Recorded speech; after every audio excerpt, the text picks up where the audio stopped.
guys, I'm at the cabin today. It's the end of August and it's looking like fall around here. As you can see, there's lots of leaves on the ground. The trees have been really stressed because we've been experiencing a huge drought. So it's starting to rain today, which is nice. I'm going to head out and collect some milkweed pods. It's a time of year when the pods are coming out on those plants. They're an important plant for monarch butterflies, and their caterpillars eat the leaves. But did you know that you can also eat them as well? In particular, today I'm picking the pods that I know you can eat, and I found a recipe in a book to make a really cool milkweed pod and chickpea salad. So let's go get some milkweed pods. So I'm just going to go in the field here and look for some milkweed.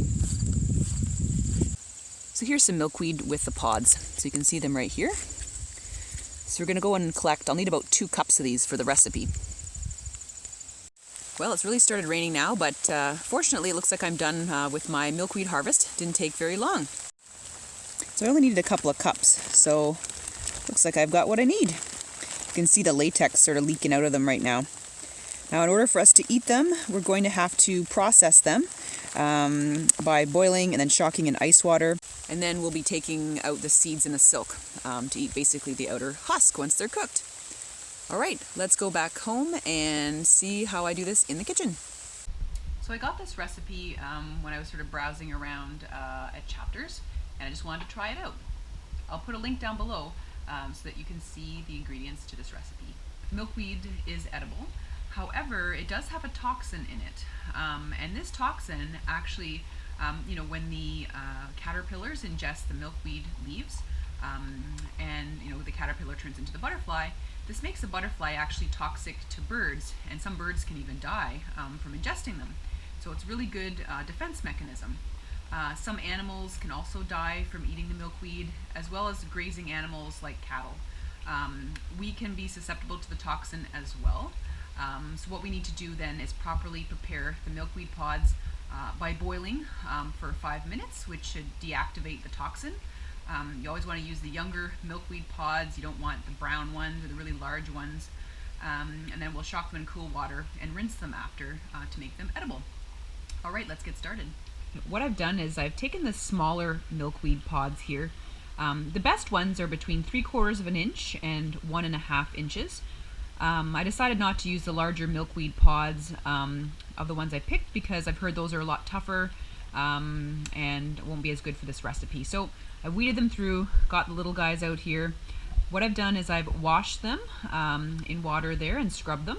And what we're going to do next is put them into some boiling water for about 5 minutes. So my timer's gone off. So what we're going to do is remove the milkweed pods, and I'm going to put them in a bath of ice water. But first we'll drain off this water. As you can see sort of on the surface there, that's some of the latex that's come out during cooking. So I've drained them and rinsed them. I'm just going to put them in the ice bath there for a couple minutes. Now I've taken them out of the bath, and you can feel that they're a lot softer because they've been sort of lightly cooked.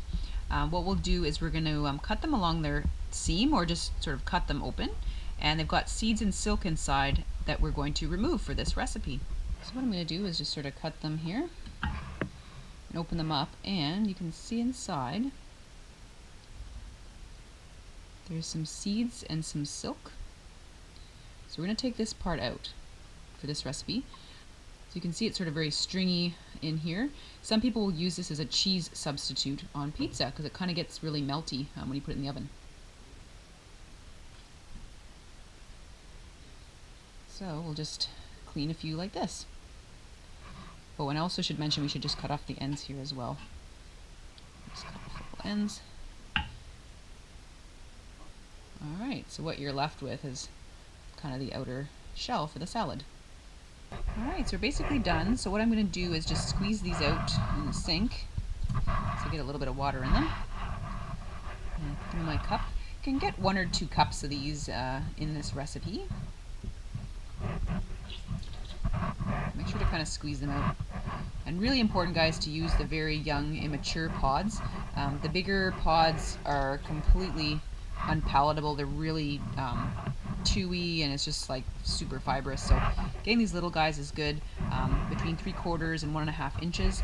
These are sort of at the top end of that range, maybe more like 1.5 inches there. But that's as big as I'd go. From all my reading, anything bigger than that, really unpalatable. You know, I took out all the seeds there. Again, you can eat them after you do the preparation, but I won't be using them for this recipe. For the salad, we'll use some chickpeas. So we're going to use 3/4 of this container. So this is about a 19-ounce container. I want about 16 ounces. I mean, you could use the whole thing, it's not a big deal. Let's use the whole thing, why not? Alright, so there's the full 19-ounce can of the chickpeas.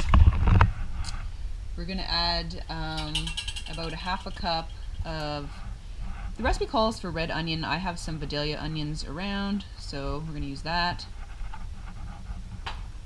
I've also got a 1/4 cup of feta cheese. We're going to add that to the mix. And then, of course, the milkweed. We'll throw that in there. All right, let's get our dressing. All right, so now I'm going to pour the dressing on top and then we'll toss to mix.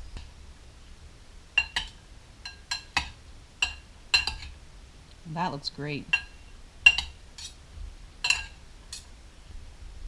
So it's already tossed and mixed. So the next step is to put it in the refrigerator for 1 to 2 hours so that the dressing kind of soaks into the chickpeas and the milkweed and the other ingredients, just so that you get that great burst of flavor when you try it. So I've had this in the fridge marinating for about an hour, and just so we can get all the marinade, the dressing within the you know, the milkweed pods and in the chickpeas. So let's give it a try.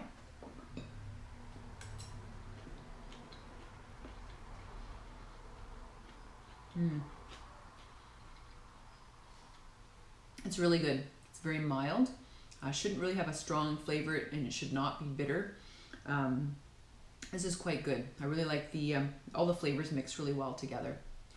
So I'm going to finish the rest of my supper, guys, and I hope you enjoyed this cooking video as much as I enjoyed making it for you.